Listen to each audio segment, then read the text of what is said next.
Setelah mendengar sekaligus mencermati pandangan umum 6 fraksi di DPRD Kabupaten Madiun terkait 4 rancangan peraturan daerah atau Raperda non-anggaran tahun 2024 Kabupaten Madiun pada sidang paripurna sebelumnya, kini PJ Bupati Madiun Insinyur Tontro Pahlawanto memberikan jawaban atas pandangan umum fraksi terkait 4 produk hukum daerah tersebut pada sidang paripurna yang dibuka oleh Ketua DPRD Kabupaten Madiun Ferry Sudarsono, Kamis 30 Mei 2024 di ruang rapat DPRD Kabupaten Madiun. Selain pimpinan dan anggota Dewan, hadir pula pada sidang paripurna ini PJ Bupati Madiun, PJ Sekda Kabupaten Madiun, Forkopimda, pimpinan BUMD, Dirut RSUD, pimpinan OPD dan para camat Kabupaten Madiun. PJ Bupati Madiun terlihat lugas dan jelas menjawab semua pertanyaan sekaligus menyambut baik masukan dan saran dari 6 fraksi DPRD Kabupaten Madiun terkait 4 raperda non-anggaran tersebut. Sebagaimana pandangan umum fraksi Golkar Nurani Sejahtera terhadap saran agar dokumen RPJPD lebih fleksibel, berkesinambungan dengan memperhatikan muatan-muatan lokal dan tetap menjadikan Kabupaten Madiun dikenal daerah agraris sebagai lumbung pangan di Jawa Timur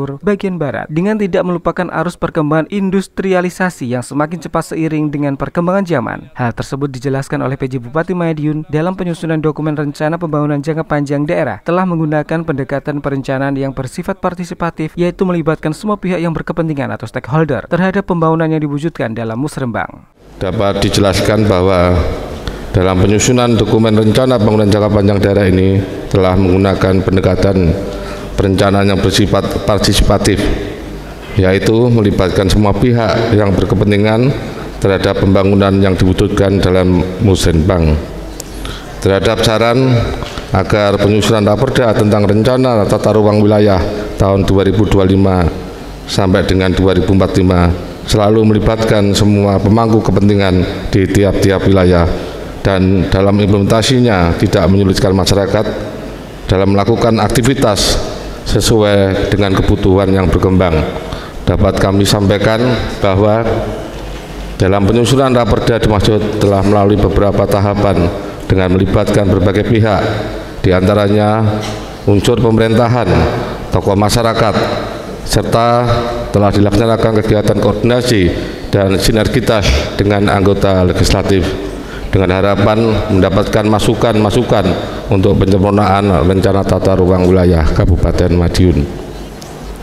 Penjelasan tersebut sekaligus menanggapi saran fraksi Partai Kebangkitan Bangsa dan fraksi Partai Gerindra. Begitupun terhadap pertanyaan fraksi Demokrat Persatuan, yakni rencana strategis tata ruang wilayah Kabupaten Madiun tahun 2025-2045.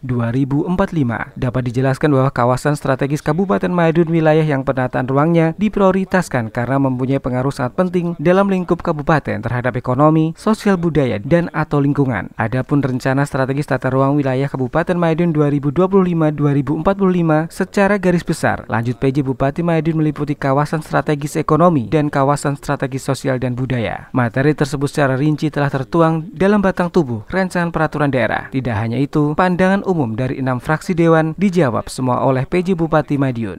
Apa yang menjadikan pertanyaan, permintaan kejelasan dan saran dari anggota DPRD terhadap 4 rancangan yang telah kita usulkan? Tentunya saya berharap pada jawaban ini sebagai bahan, yaitu bahan untuk membekali pada saat pembahasan nanti di pansus yang dibentuk oleh DPRD. Ya, ini kan yang 3 dokumen itu kan dokumen masalah tata ruang, Pak, ya. Tentunya harus sinergi antar dokumen itu. Kebetulan kan formasi durasi waktunya kan sama-sama 20 tahun. Jadi terkait dengan RT/RW, RPJPD, kemudian terkait dengan kawasan industri, ini adalah bagian yang harus terintegrasi. Jadi sama-sama saling melengkapi. Jadi jangan sampai antar dokumen itu nanti ada pengaturan yang berbeda. Gitu. Jadi harus saling sinergi. Saya berharap dengan adanya pengajuan 4 rancangan ini, yang khususnya di 3 rancangan dokumen, ini bagian dari yang akan dibahas oleh eksekutif dan legislatif secara serius, karena harus saling melengkapi.